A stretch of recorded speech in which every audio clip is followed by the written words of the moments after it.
To further work the gluteal muscles in a Warrior One pose, I'm going to bend forward once again. And once I'm forward, walk the hands forward away from the feet. And you're welcome to use a couple blocks underneath the hands.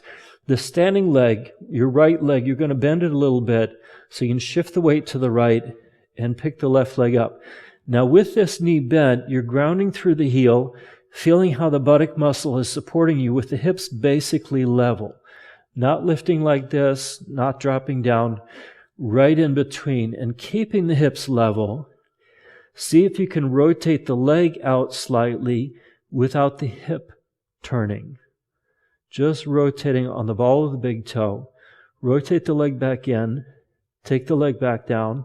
Try this on the other side, separate the feet a little bit, bend the knee of the other leg, shift your weight over to the side, pick the leg up, keep the weight a little bit more on the outer heel from the sideward shift to the hips, and with the pelvis basically level, see if you can just rotate the leg out, feeling that squeeze at the back of the hip without the pelvis turning appreciably.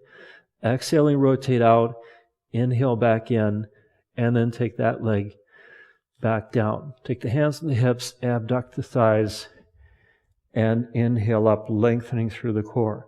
How we're going to use this is for the Warrior One pose, where a big question in Virabhadrasana I is how much does the back foot turn? Does it turn out 60 degrees, a lot, or a little? And the problem that we run into with the back knee is as we try to turn the hips, it tends to rotate the thigh with it and pinch the knee.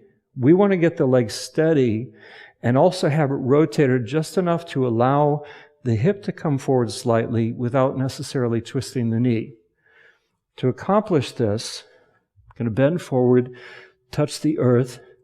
I'll shift my weight to my right foot, pick the left leg up, stay grounded through the heel, hips basically level, and I'll see how much I can rotate the left leg out without the hips turning. So start from level hips, press back through the big toe, rotate the leg out just as much as I can to firm the buttock, and then bend the front knee, bring the back leg back behind me, and come up. That's the proper rotation for Virabhadrasana I.